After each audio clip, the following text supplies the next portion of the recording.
भारतीय संविधानाला 75 वर्ष पूर्ण झाल्याबद्दल शिवाजी विद्यापीठात संविधान अमृत महोत्सव सप्ताहाचं आयोजन करण्यात आलंय। या सप्ताहामध्ये आज गुरुवारी भारतीय संविधानातील अभिव्यक्ती स्वातंत्र्य, समता आणि धर्मनिरपेक्षता या विषयावर प्राध्यापक डॉक्टर सुरेंद्र जोंधळे यांनी मार्गदर्शन केलं।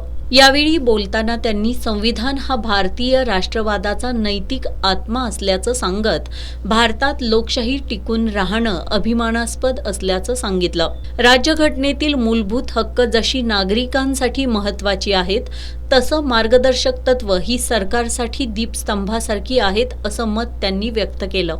मनमोहन सिंग सरकारच्या काळामध्ये right to education, right to food, right to work आणलं गेलं।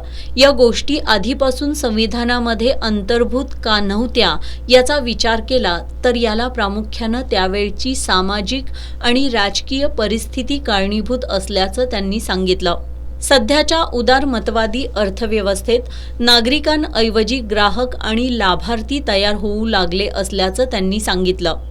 लोकशाहीचे पुनर्संशोधन होणं गरजेचं असल्याचं सांगत डॉक्टर जोंधळे यांनी सत्यावर आधारित राजकारणाची देशाला गरज असल्याचं सांगितलं। अध्यक्षीय भाषणात डॉक्टर प्रकाश पवार यांनी धर्मनिरपेक्षता ही परकीय देशाकडून स्वीकारली अशी टीका होते, मात्र भारतीय भूमीत ज्या समस्या होत्या त्या जाणून घेऊन धर्मनिरपेक्षता पुढं आल्याचं सांगितलं।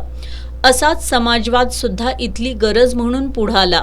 एकंदरीत भारतातील आर्थिक असमानता दुरुस्त करण्यासाठी समाजवाद हे औषध आहे, तर जातीयतेचा आजार दुरुस्त करण्यासाठी धर्मनिरपेक्षता हे प्रभावी औषध असल्याचं त्यांनी नमूद केलं।